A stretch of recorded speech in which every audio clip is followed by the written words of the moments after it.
Ladies and gentlemen, let me begin this by asking you a question. And I want you to think carefully before you answer that question. I want you to close your eyes.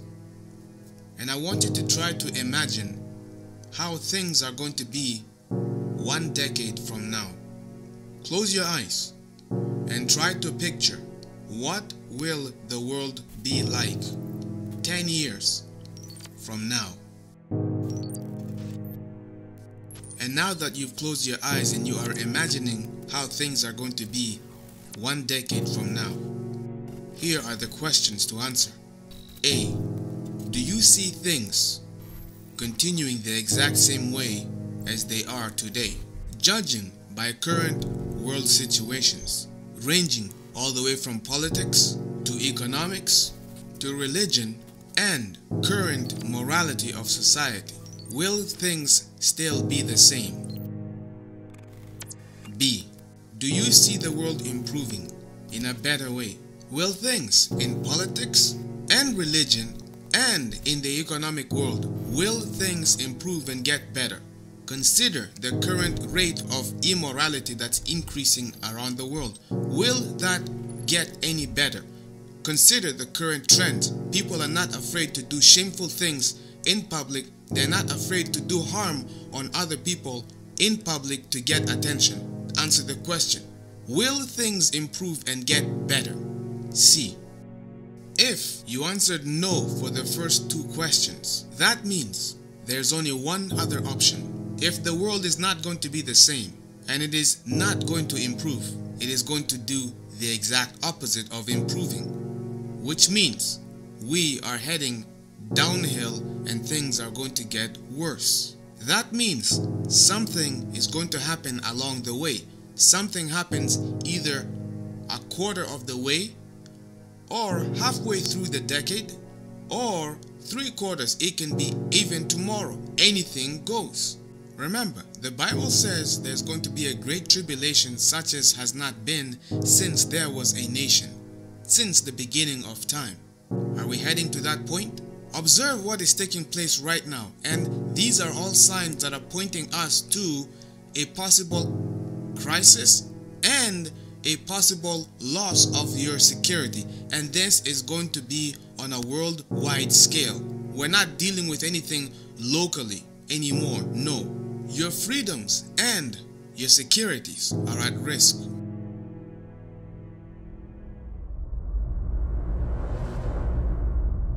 Observe the following articles. First thing I want to do is take you back on memory lane. In October, as a result of the internet being signed away by President Obama, the world witnessed a major internet cyber attack.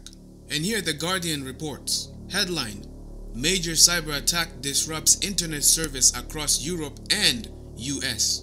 For the sake of time, skip down. These are the words that read, end quote.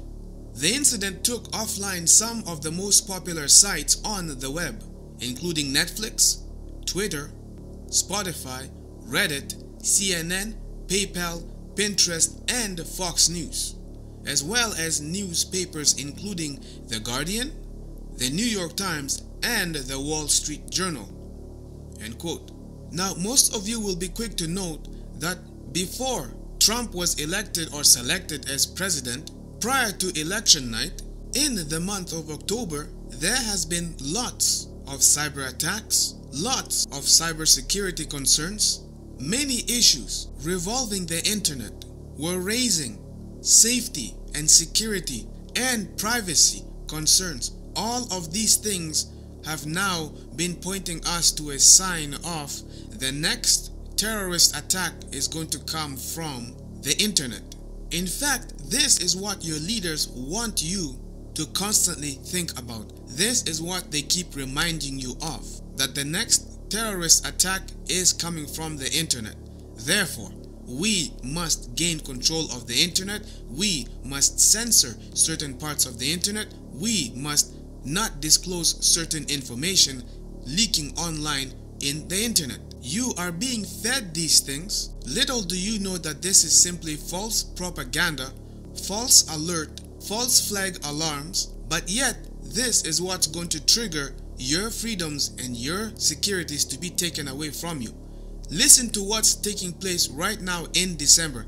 Headline reads, Russian central bank loses $31 million in cyber attack. First paragraph. Hackers stole more than 2 billion rubles, which is $31 million, from correspondent accounts at the Russian central bank. The bank said on Friday, the latest example of an escalation of cyber attacks on financial institutions around the world. Next, let me take you to Bloomberg report.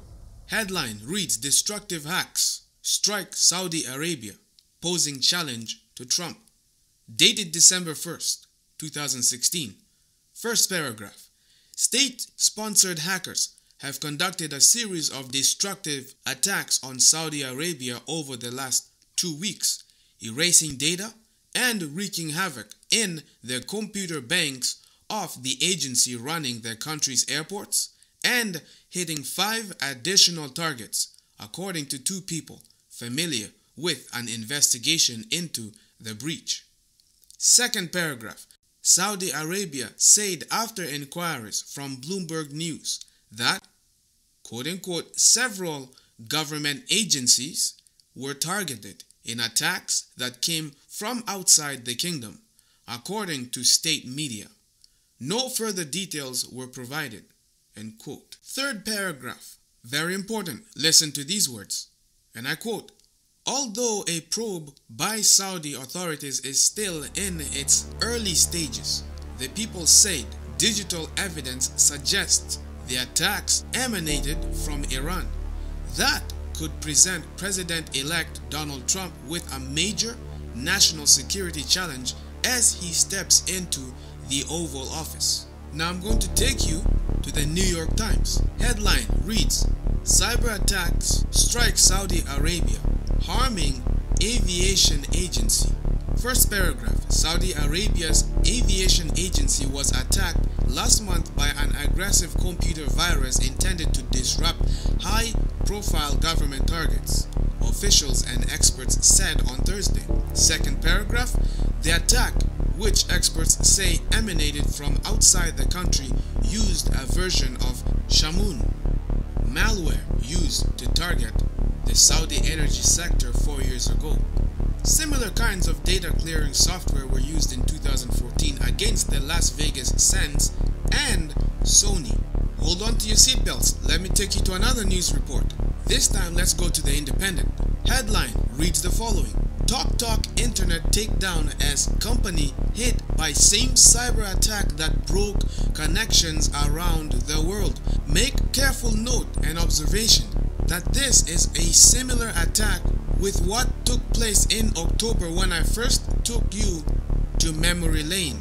Listen to the following. First paragraph reads, TalkTalk and other internet providers stopped providing connections to users after they were hit by a huge cyber attack.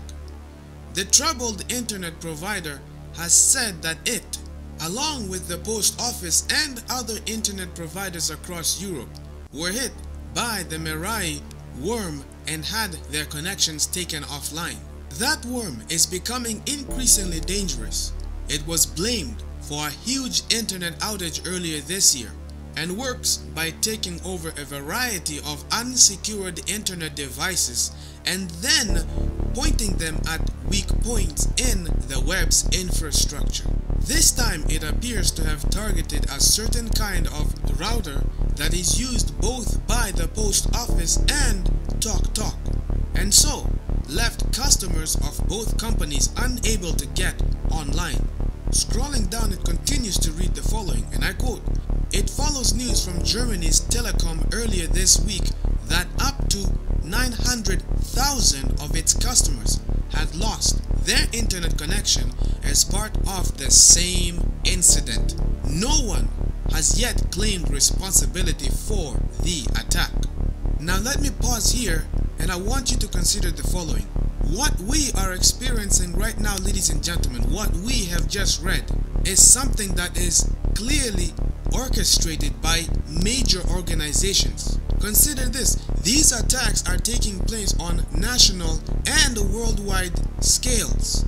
We're no longer dealing with something that is small. No, we are dealing with something that is raising both national security concerns, and it is also raising security and privacy concerns to the general public. This is something that can only be carefully orchestrated by major organizations, or should I say major agencies. The reason I bring this up is to make you think. The government works together hand in hand with agencies like the Central Intelligence Agency, the NSA, and many others.